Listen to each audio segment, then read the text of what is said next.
Hello again. Today we're going to look at Introduction to Exponential Equations.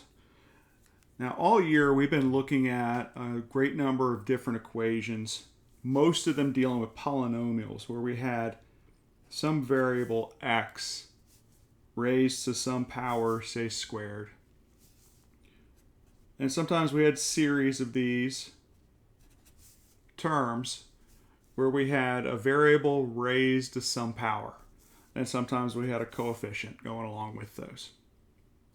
Now, exponential equations are different. Instead of it being a variable raised to a power, it's some base raised to our variable, and that's going to be equal to some value. So what does this look like? And we've seen these before in really simple approaches and stuff, because if I asked you and I said, for example, 2 to the third power equals what? It equals 8.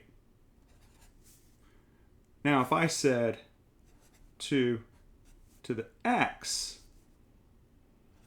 equals 8, what does x equal? Well, just based on what we already know, it's pretty straightforward in this case that x equals 3. And this is a basic exponential function.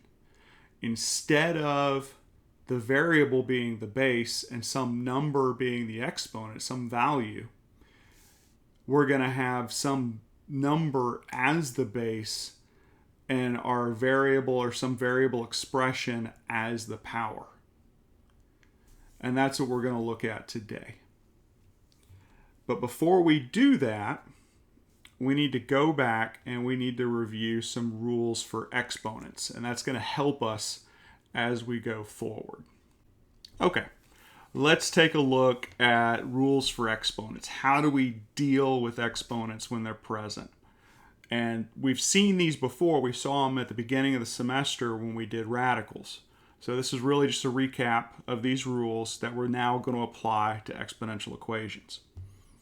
And our first rule is pretty straightforward. When we have two bases that are the same and we're multiplying them together, we're going to add the exponents. So here you can see we have a to the m times a to the n power, and that's going to equal a to the m plus n power.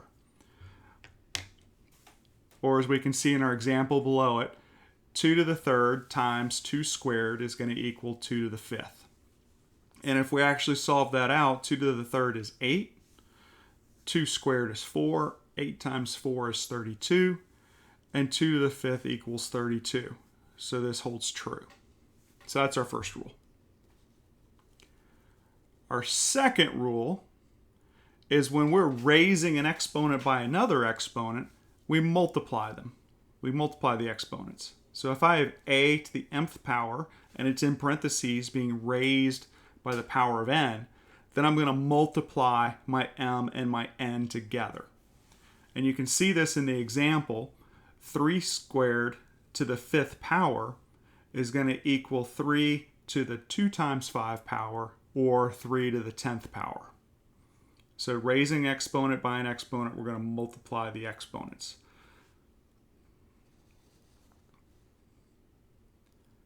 Now, if we have a product, in this case AB, and it's raised by an exponent, then we're going to distribute the exponent across all the terms in the product. So AB to the mth power becomes a to the m times b to the m. And in our example here, we have 7x in parentheses squared. And this is going to be 7 squared times x squared, or 49x squared. Now, if there were no parentheses, then only the x would be squared. But because of the parentheses, we have to distribute across the entire product. All right. When we're dividing the same base, we're going to subtract exponents. And we have two different forms that we're probably used to seeing. First form is our fraction. So we have a to the m over a to the n. And that's the same thing as a to the m divided by a to the n. And in both cases, we're going to subtract the exponents. In our example here, we have a to the fifth divided by a to the third. And that's equal to a to the fifth minus 3, or a squared. So dividing by the same base, we're going to subtract the exponents. Now this one is really related to our distribution of exponents. When we have a fraction, so this is a divided by b raised by an exponent, so a over b raised to the mth power, then we're going to distribute to both the numerator and the denominator. And as we can see here with our example, we have 2/3 raised to the third power, and that's going to equal 2 to the third power divided by 3 to the third power. And if we simplify both of those, we have 8 over 27. So remember, fraction raised by an exponent distribute to both the top and the bottom. All right, set this up a little bit. Our next one has to do with negative exponents. What happens when we have a negative exponent? And here we have a to the negative n. This negative exponent is going to stand for the quotient 1 over a to the n. So if we have a negative exponent, we bring the entire term down to the denominator and we change the sign. Or if it's on the bottom, if it's in the denominator, we change the sign of the exponent and we raise it up to the numerator. We basically change its position within the fraction depending on where it's located. And we can see this as our example here. 2 to the negative x is equal to 1 over 2 to the x power. So when we have a negative exponent, it stands for the quotient 1 over the base to the positive exponent of the same value. Now, 2 left. When we have a to the 0 power, where a is not equal to 0, it's always going to equal 1. Any number raised to the 0 power equals 1 so long as a is not equal to 0 itself. So for example, 5 to the 0 power is 1. 257 million to the 0 power is 1. Anything other than 0 raised to the 0 power is 1. And then finally, if we have any number raised to the first power, it's going to equal that number. So a to the first power equals a, 17 to the first power equals 17. And this is important because what this is saying is anywhere we don't have an exponent, there's an implied 1. And that comes into play when we're multiplying and adding exponents up top. So don't forget, if there's no exponent there, there's an exponent of 1. So those are our rules for dealing with exponents. And we're going to apply these to solve exponential equations. And I will put this page up on Schoology as a reference. All right, so back to here. Where'd my pen go? My pen ran away. There it is. All right, so now let's take a look at this. And let's do something a little more complex than 2 to the x equals 8. Suppose I did 2 to the x plus 1 equals 2 to the fifth. How do we solve this? Well, the nice thing, and you could probably solve it right now if you wanted to, and you could simply say, well, since this is 5, and this is x plus 1, then x plus 1 must equal 5. And that is the equality property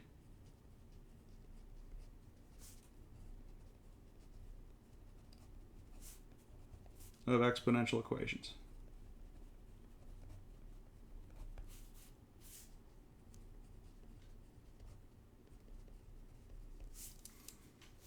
If we have two terms, two expressions that are set equal to each other, and they have the same base, so we're going to generalize this, and we're going to go a to the x equals a to the y, where x and y are our two expressions over here, then this is equal if and only if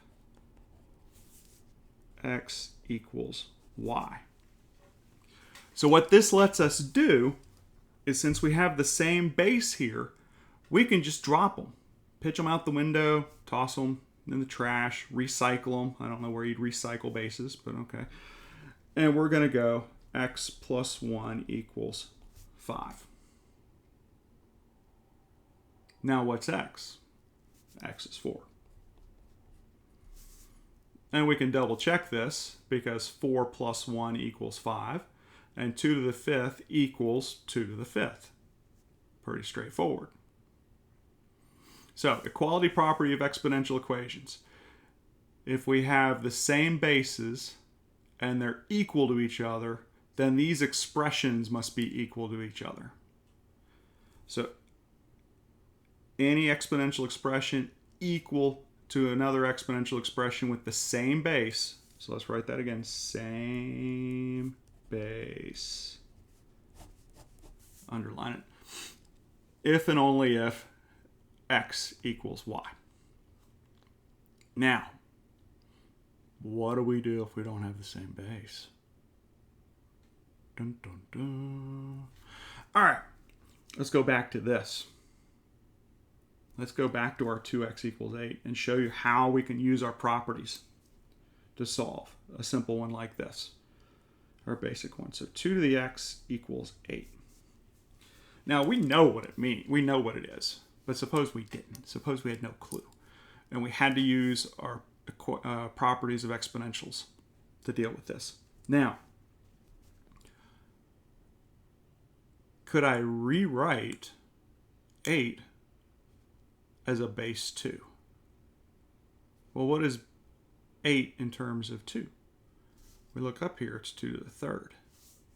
So we could change the base.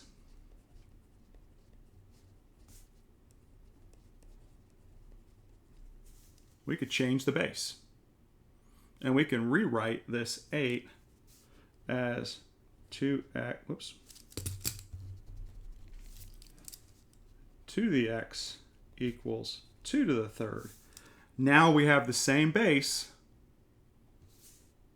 We can apply our equality property, and we have x equals 3, which we already knew was the case, but hey. So this is how we're going to use our properties and what we know. And initially, always try to see the smaller base to see if we can transform the larger base in terms of it. Now let's take a look at something a little more complex. Let's pull another rule in there. Let's say we have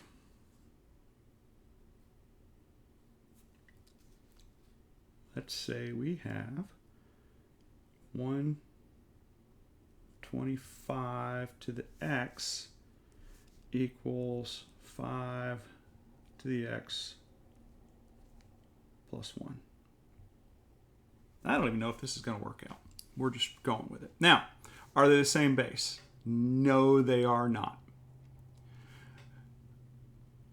But is 120, can we rewrite 125 as a base 5 to some exponent? Well, what's 5 times 5? That's 25. Times 5 is 125. So yeah, we can rewrite this. We can do change of base.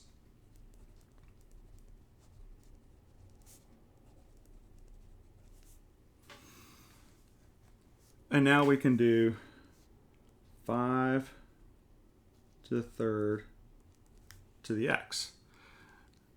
Now, we have to be careful here because luckily we just have the x. So now we're going to use our power rules, our exponential rules, where if we have an exponent raised by an exponent, we're just going to multiply them together.